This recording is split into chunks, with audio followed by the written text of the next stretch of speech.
नमस्कार, महीना के खास वीकली शो कंपनीनामा में आपका बहुत बहुत स्वागत है। मैं हूं आपके साथ संदीप ग्रोवर। इस शो में हम आपको कॉर्पोरेट्स और स्टार्टअप जगत से जुड़ी कारोबारी हफ्ते की पूरी खबरों के साथ साथ विवादों से जुड़ी खबरों के बारे में भी पूरी जानकारी देते हैं। हमारे खास सेगमेंट ऑन द रडार के जरिए तो कॉर्पोरेट से जुड़ी बड़ी खबरों के साथ शुरू करते हैं इस हफ्ते की खबरों का सिलसिला। चलते हैं पहली खबर की ओर। फूड डिलीवरी कारोबार से जुड़ी कंपनी जोमेटो का शेयर इस हफ्ते 3 खबरों के चलते फोकस में रहा। 1 जनवरी को खबर थी कि 31 दिसंबर को कंपनी ने एक दिन के सबसे ज्यादा ऑर्डर्स डिलीवर किए हैं। इसके अलावा कंपनी को करीब 4.25 करोड़ रुपए के जीएसटी नोटिस भी मिले हैं, जिसके खिलाफ कंपनी अपील दाखिल करने की योजना बना रही है। 1 जनवरी को जोमेटो का शेयर करीब आधा फीसदी की बढ़त के साथ 124 रुपये 25 पैसे के स्तर पर, लेकिन 125 रुपये 60 पैसे की दिन की ऊंचाई से करीब 1% से ज्यादा हल्का होकर बंद हुआ था।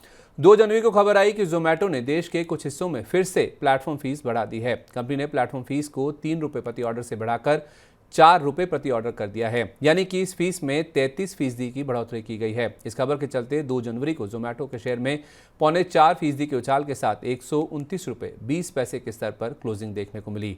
दूसरी खबर, ग्रुप की रीस्ट्रक्चरिंग के तहत भारतीय एयरटेल की सब्सिडरी कंपनी भारतीय एयरटेल सर्विसेज ने भारतीय ग्रुप की ही एक और कंपनी बीटेल टेलीटेक में 97.1% हिस्सेदारी खरीदने के लिए करार किया है।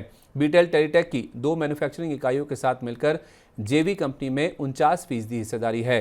ये दोनों इकाइयां पीएलआई स्कीम के लिए क्वालिफाई करने वाले उत्पादों के अलावा टेलीकॉम और नेटवर्किंग प्रोडक्ट्स बनाने पर फोकस करती हैं। हिस्सा खरीद की खबर से 2 जनवरी को भारतीय एयरटेल का शेयर करीब 1% की बढ़त लेकर 1022 रुपये 75 पैसे के स्तर पर बंद हुआ।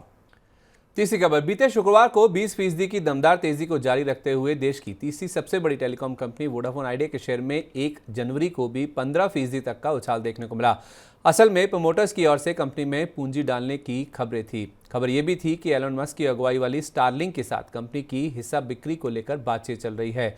इन खबरों के चलते 1 जनवरी को शेयर की करीब 6% की बढ़त के साथ 16 रुपये 95 पैसे के स्तर पर क्लोजिंग हुई।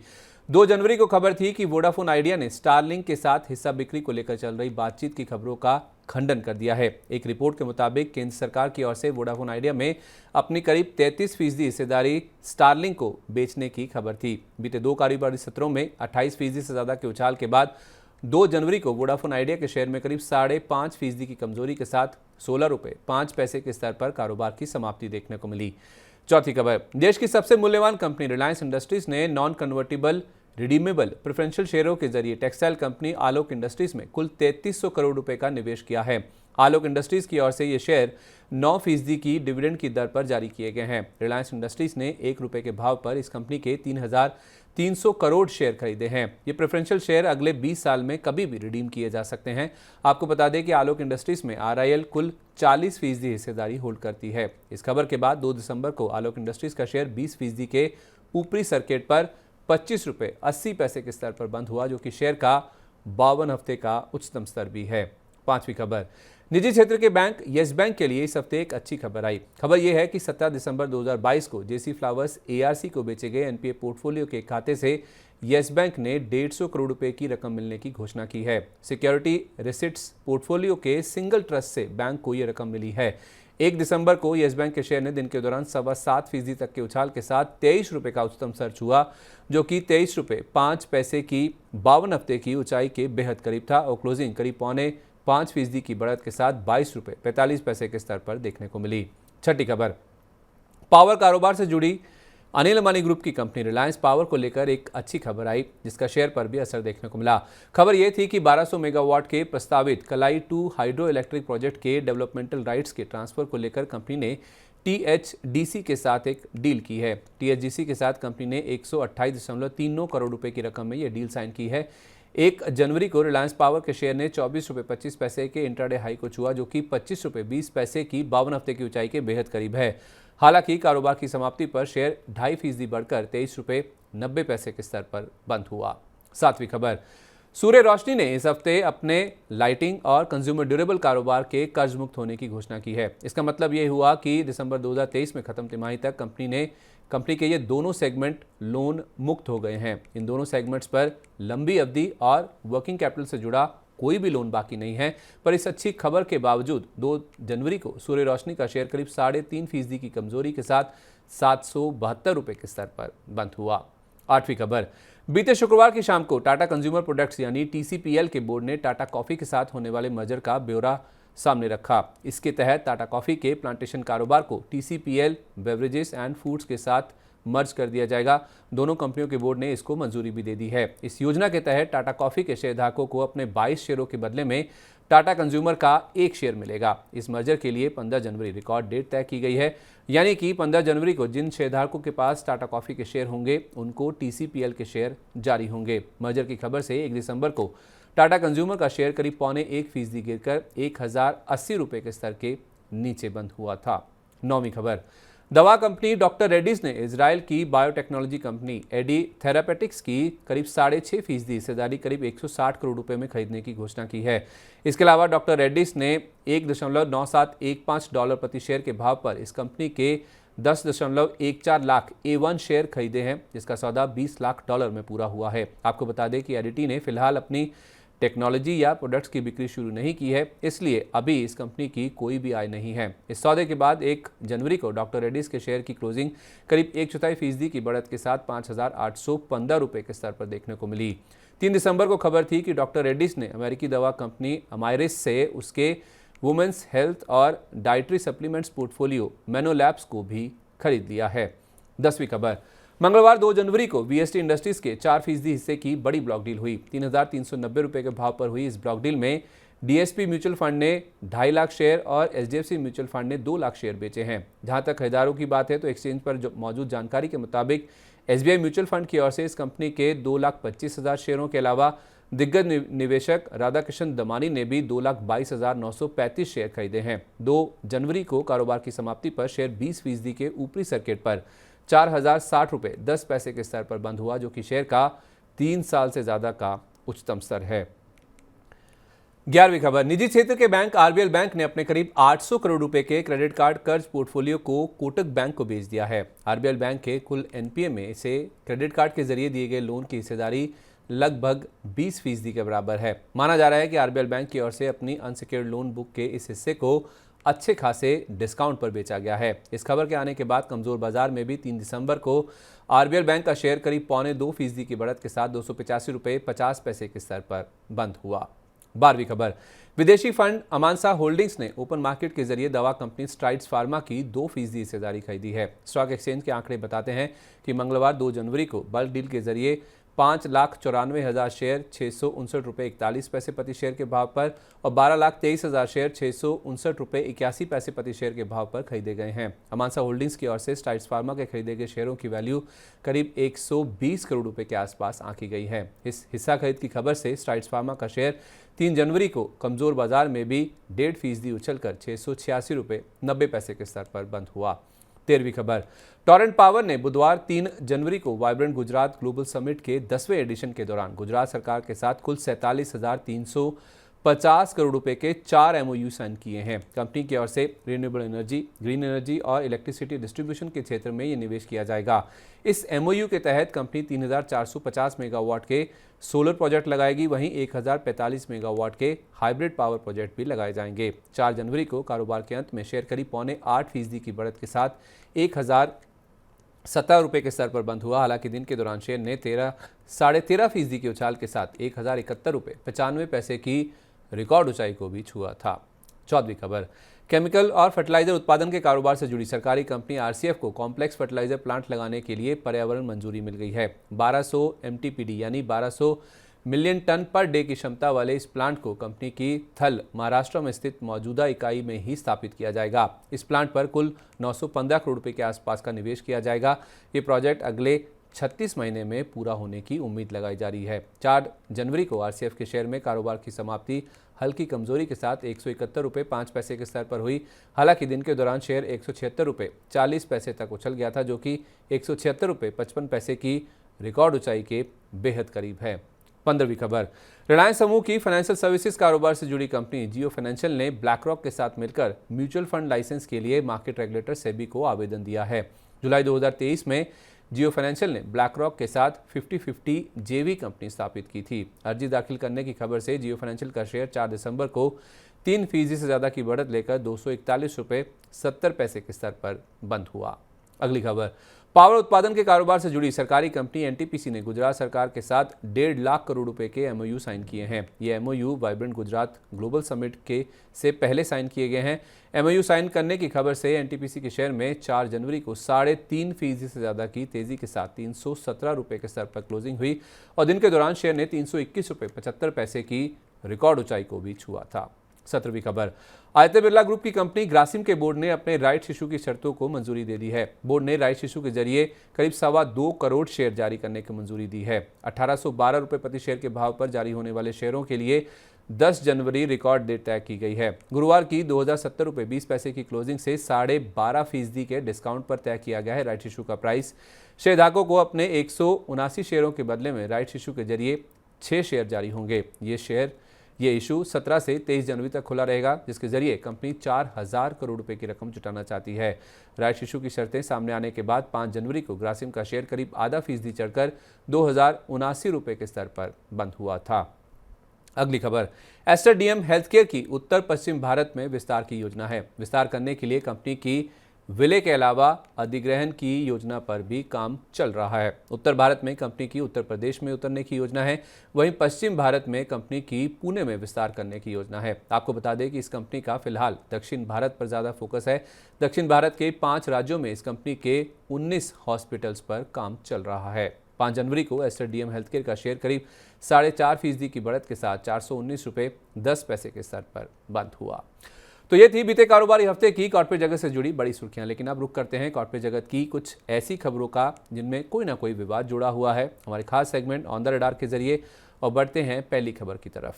अदानी ग्रुप को इस हफ्ते सुप्रीम कोर्ट से बड़ी राहत मिली है। दरअसल हिंडनबर्ग रिसर्च की रिपोर्ट से जुड़े मामले में 3 जनवरी को सुप्रीम कोर्ट ने अदानी ग्रुप के पक्ष में फैसला सुनाया है। सुप्रीम कोर्ट ने कहा कि इस मामले में एसआईटी या सीबीआई को आदेश देने का कोई ठोस आधार उनको नहीं नजर आता, क्योंकि इस मामले में कोर्ट के पास अधिकार काफ़ी सीमित हैं। अदानी समूह पर मार्केट रेगुलेटर सेबी की ओर से जारी जांच के खिलाफ कई याचिकाकर्ताओं ने अर्जी दाखिल की थी और इस मामले की जांच सीबीआई या एसआईटी को सौंपने की याचिका दाखिल की गई थी। पर कोर्ट ने अपना फैसला सुनाते हुए कहा कि किसी थर्ड पार्टी की रिपोर्ट को सबूत नहीं माना जा सकता। साथ ही इस मामले में सेबी की जांच चल रही है। 24 में से 22 मामलों पर जांच पूरी हो चुकी है और बाकी बचे 2 मामलों पर जांच को 3 महीने में पूरा करने के लिए कहा गया है। सुप्रीम कोर्ट के फैसले के बाद 3 जनवरी को अदानी ग्रुप के शेयरों में आधा से 11.5% तक का उछाल देखने को मिला। दूसरी खबर, भारतीय जीवन बीमा निगम यानी एलआईसी के लिए इस हफ्ते 2 खराब खबरें आई। पहली ये कि एलआईसी को deputy commissioner of state tax Mumbai से 806 करोड़ रुपए का टैक्स नोटिस मिला है। वित्त वर्ष 2017-18 में री इंश्योरेंस के लिए मिले इनपुट टैक्स क्रेडिट यानी आईटीसी के नॉन रिवर्सल के लिए 365 करोड़ रुपए के इस नोटिस में 404 करोड़ 77 लाख रुपए की पेनल्टी और 36.5 करोड़ रुपए का ब्याज शामिल है। नोटिस मिलने के कारण 2 जनवरी को एलआईसी के शेयर में करीब 2.5% की कमजोरी के साथ 838 रुपए के स्तर पर क्लोजिंग हुई। 4 जनवरी को खबर आई कि एलआईसी को 3 राज्यों से पेनल्टी समेत कुल 667.5 करोड़ रुपए के जीएसटी डिमांड नोटिस मिले हैं। इन राज्यों में तमिलनाडु, उत्तराखंड और गुजरात के नाम शामिल हैं। डिमांड नोटिस मिलने की खबर से एलआईसी का शेयर 4 जनवरी को मजबूत बाजार में भी करीब 0.5% गिरकर 835 रुपए 10 पैसे के स्तर पर बंद हुआ। तीसरी खबर, metal and mining company Vedanta की parent company Vedanta resources limited यानी वीआरएल के लिए इस हफ्ते बड़ी राहत की खबर आई।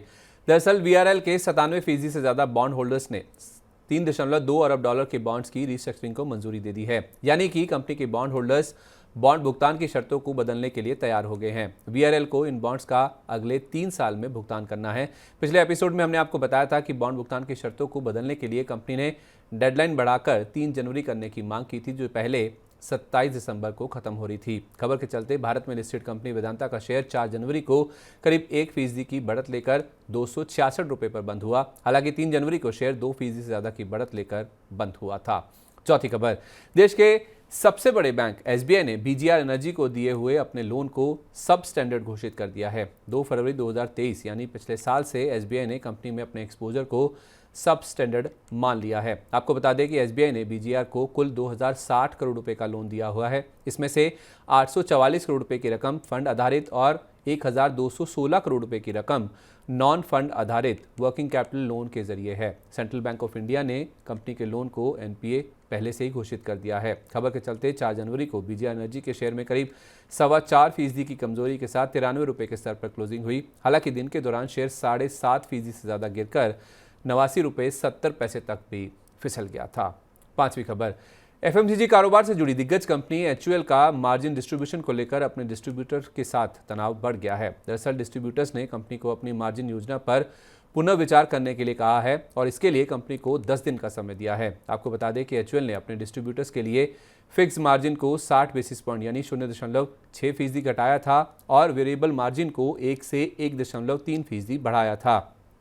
कंपनी के इस फैसले का all India consumer products distributors federation यानी AICPDF ने विरोध किया था।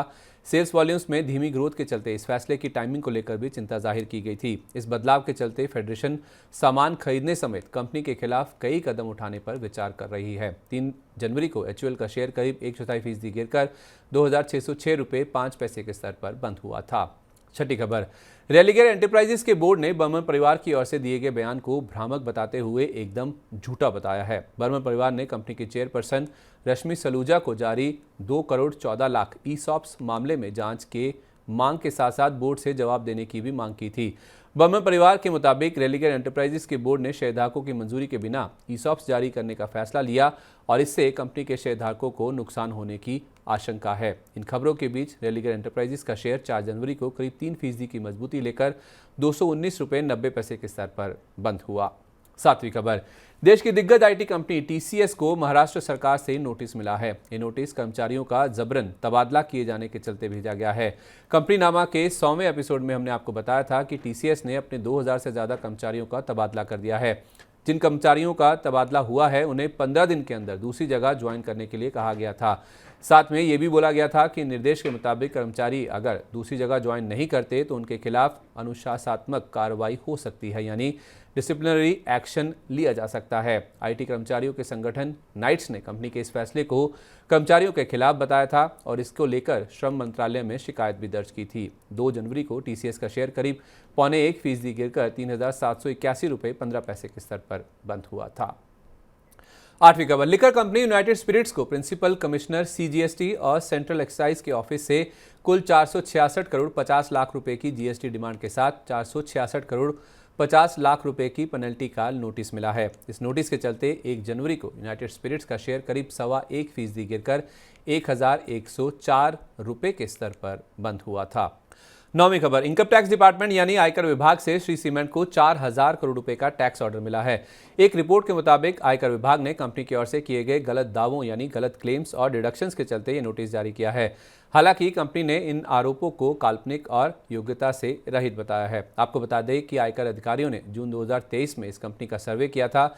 इस सर्वे के मुताबिक अप्रैल 2014 से मार्च 2023 के दौरान कंपनी ने 8,500 करोड़ रुपए के गलत दावे किए हैं। 5 जनवरी को श्री सीमेंट का शेयर करीब 5% टूटकर 26,970 रुपये के स्तर पर बंद हुआ था। इसी के साथ कॉर्पोरेट जगत से जुड़ी इस हफ्ते की तमाम बड़ी खबरें आपको पता चल गई होंगी। अब आगे बढ़ते हैं और बात करते हैं स्टार्टअप स्पेस की स्टार्टअप अपडेट में और बढ़ते हैं पहली खबर की ओर। 2023 का आखिरी महीना यानी दिसंबर 2023 भारतीय स्टार्टअप्स के लिए फंडिंग के लिहाज से काफ़ी अच्छा रहा है। ट्रैक्सन और बिजनेस स्टैंडर्ड की एक रिपोर्ट के मुताबिक दिसंबर में भारतीय स्टार्टअप्स को 1.6 अरब डॉलर से ज़्यादा की फंडिंग मिली है और इस तरह दिसंबर 2023 में सबसे ज़्यादा फंडिंग मिलने वाला महीना बन गया है। एक अन्य रिपोर्ट के अनुसार साल 2023 में फिनटेक स्टार्टअप्स की फंडिंग में 63% की कमी हुई है। 2022 में 5.4 अरब डॉलर की तुलना में 2023 में फिनटेक स्टार्टअप्स को महज 2 अरब डॉलर की ही फंडिंग मिल पाई है। दूसरी खबर, पेमेंट प्लेटफॉर्म मोबीक्विक ने आईपीओ के जरिए 700 करोड़ रुपए जुटाने के लिए मार्केट रेगुलेटर सेबी के पास डीआरएचपी यानी अर्जी दोबारा दाखिल कर दी है। इससे पहले जुलाई 2021 में भी कंपनी ने आईपीओ लाने के लिए अर्जी जमा की थी। साथ ही इस हफ्ते ये भी खबर थी कि रजिस्ट्रार ऑफ कंपनीज यानी आरओसी को दी गई जानकारी के मुताबिक मोबीक्विक के बोर्ड ने आईपीओ में फ्रेश इशू के जरिए 880 करोड़ रुपए जुटाने के लिए एक विशेष प्रस्ताव को पारित कर दिया है। तीसरी खबर, यूएस की एसेट मैनेजमेंट कंपनी इन्वेस्को ने आईपीओ लाने की तैयारी में जुटी फूड डिलीवरी प्लेटफॉर्म स्विगी के वैल्यूएशन में दूसरी बार बढ़ोतरी की है। 21 अक्टूबर 2023 को यूएस में एक्सचेंज को दाखिल की गई जानकारी के मुताबिक इन्वेस्को ने स्विगी में अपने 28,844 शेयरों की वैल्यू 14.7 करोड़ डॉलर बताई है। उस हिसाब से स्विगी का वैल्यूएशन 8.3 अरब डॉलर बैठता है। इससे पहले अक्टूबर 2023 में इन्वेस्को ने स्विगी का वैल्यूएशन 42% बढ़ाकर 7.85 अरब डॉलर कर दिया था। यानी कि स्विगी के वैल्यूएशन में अब करीब 6% की बढ़ोतरी की गई है।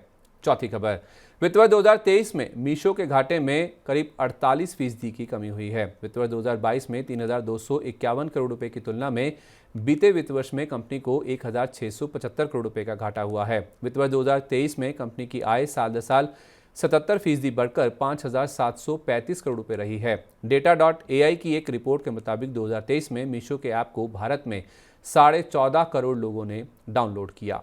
पांचवी खबर, वित्त वर्ष 2023 में एडटेक यूनिकॉर्न स्टार्टअप फिजिक्स वाला ने मुनाफे की हैट्रिक दर्ज की है। वित्त वर्ष 2022 में 127 करोड़ रुपए की तुलना में वित्त वर्ष 2023 में इस कंपनी ने 134 करोड़ रुपए का एडजस्टेड एबिडा यानी कामकाजी मुनाफा दर्ज किया। वित्त वर्ष 2023 में इस कंपनी की आय 3.3 गुना के आसपास बढ़ी थी। वित्त वर्ष 2022 में 232 करोड़ रुपए की तुलना में वित्त वर्ष 2023 में इस कंपनी की आय बढ़कर 772 करोड़ रुपए के आसपास रही। वित्त वर्ष 2023 के दौरान कुल 24 लाख छात्रों ने कंपनी के साथ अपना एनरोलमेंट करवाया था। तो इसी के साथ कॉर्पोरेट्स और स्टार्टअप जगत की पूरे हफ्ते की खबरों का सिलसिला यहीं खत्म होता है। उम्मीद है आपको कंपनीनामा का इस हफ्ते का एपिसोड अच्छा लगा होगा। आपको हमारा इस हफ्ते का शो कैसा लगा, अपना फीडबैक हमारे साथ जरूर शेयर कीजिएगा। तो अगले शनिवार की शाम को इसी समय आपसे फिर मुलाकात होगी नई खबरों के साथ, नए डेवलपमेंट्स के साथ। तब तक आप देखते रहिए मनी 9 और हाँ, पर्सनल फाइनेंस और बिजनेस जगत से जुड़ी तमाम बड़ी खबरों को जानने के लिए मनी 9 के सुपर ऐप को तुरंत डाउनलोड कर लीजिए। समय हो गया आपसे विदा लेने का। नमस्कार, शुभ रात्रि।